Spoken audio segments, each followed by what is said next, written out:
So what about the other 1% of the UFO phenomenon? Has there ever been legitimate sightings? As promised, we're going to cover this 1% in a future episode. But I'll share with you something a wise man once shared with me. Before we should start focusing on dealing with problems outside our world, we should first focus on solving the problems within our world. And before you can start solving problems within your world, you first have to solve problems within yourself and within your surrounding environment of family and friends. So basically what I'm trying to say is that we have priorities that we need to focus on first and foremost so we can successfully build our lives and our minds. Now, it's no secret that the difference between what the government knows about UFOs and aliens and what is shared or released to the public is extremely enormous. And unfortunately, governments and several organizations on Earth are taking advantage of the UFO phenomenon to achieve worldly agendas. So why do we see particle beams, huge ones, firing at things that are, you were saying 200,000 Gs? Yep. I mean, go over that. Well, because I think it's part of a test for if there are bad guys out there. Or maybe they're doing preparations for faction. We may be looking at more than one faction. Remember, these groups tend to fragment. They fractally fragment so that you have wars within wars within wars. You know. But why would NASA release that footage? Well, remember, you've got all the good guys in NASA, and then you've got a few who are not good guys. The good guys don't know that there's something to keep secret. They, remember, the lie's different at every level. They believe the lies they've been told. So when you set up a structure, an institution, which is supposed to be open and above board and is supposed to present live TV of the shuttle mission, they present live TV. Now, the controllers can't say, oh, well, you can broadcast this, but you can't broadcast that. Because the honest guys will then say, sure. Well, why can't we broadcast that? So people always say if this was happening, it would come out, and it is coming out. Well, I mean, I agree with you. When you've got the Catholic Church saying we need to love the aliens, they're our brothers, when you've got every major denomination saying it, when you've got all the movies, and you've got, you know, in the 80s, huge programs at the Olympics with aliens landing, you know, fake aliens, and you've got huge things the size of 3 football fields floating over Dallas, and stuff all over the place. Something's going on, and then I read government documents about fake extraterrestrial landings. You know, any of this. Why? I mean, you believe it's fake. Remember Operation Northwoods? Yes.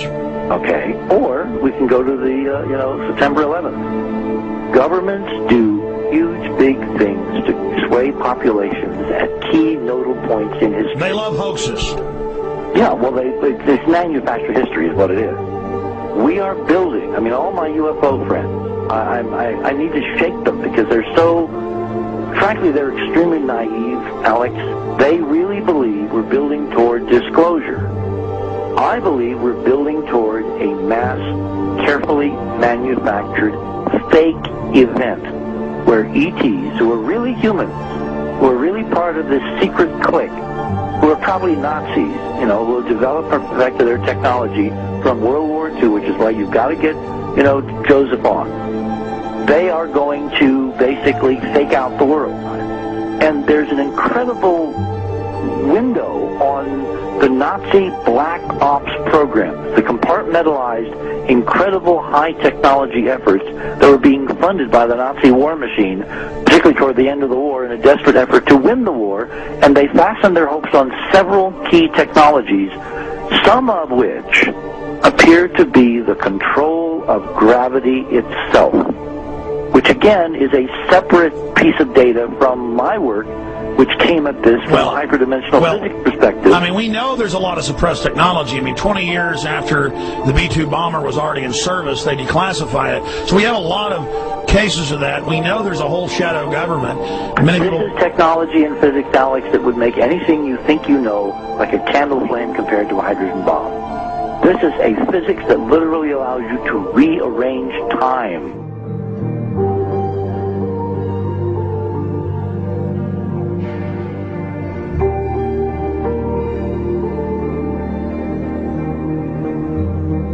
But I mean, imagine you've got all these compartments in these pyramids within pyramids of compartmentalization. That's why that's the New World Order symbol. And we don't know what they've got because they are so secret. We know they lie so much. We just know it's advanced. Mainline scientists say they're 30 years advanced. So Richard C. Hoagland, what I'm saying to you is, I'm entertaining what you're saying. I respect you. I think you're a great guy. My only issue is, like you said, dealing with what we know they could be up to. The fact, Alex, we have done experiments. We have our own data. We have experiments now from the Soviet Union. 30, 40 years when the Iron Curtain came down, when Glasnost finally prevailed, a huge amount of stuff was declassified from the KGB as well. And we now have put this data together. We not only know what the physics is, we know what it can do, we know what it's based on, we know how to make it work. We've seen in our own experiments ample evidence. We've seen experiments across the American landscape and even in Europe that vindicate various parts of this.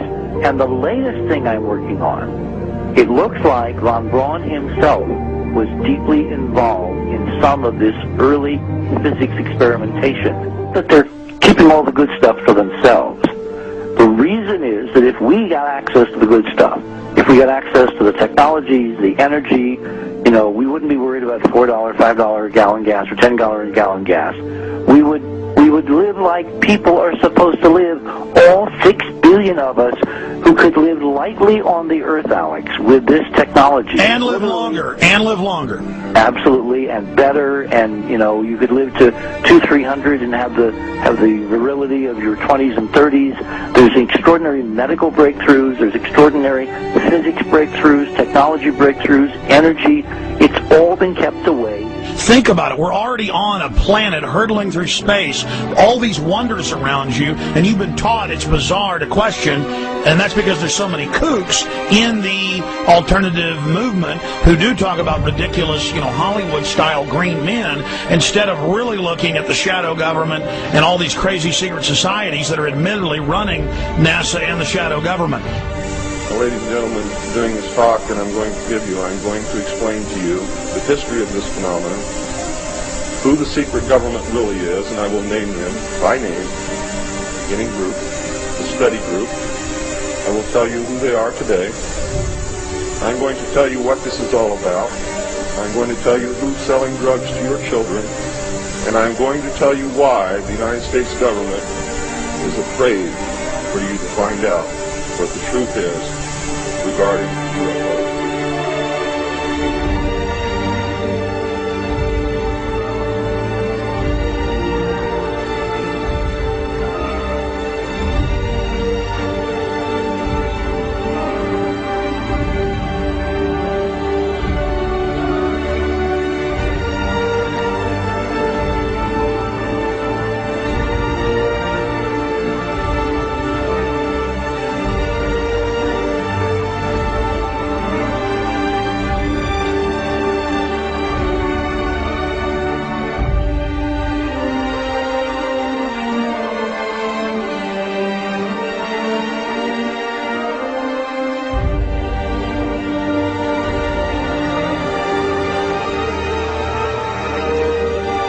And it turns out that even though she remembered that she'd been part of the team to debrief the astronauts, she couldn't remember a thing that they said.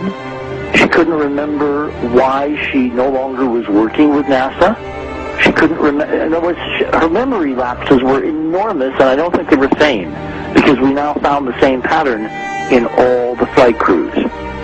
Because the awful truth, Alex, is they have been brainwashed. They have been mind controlled. They have had a technology, a very sophisticated technology, which took away the real missions that they experienced.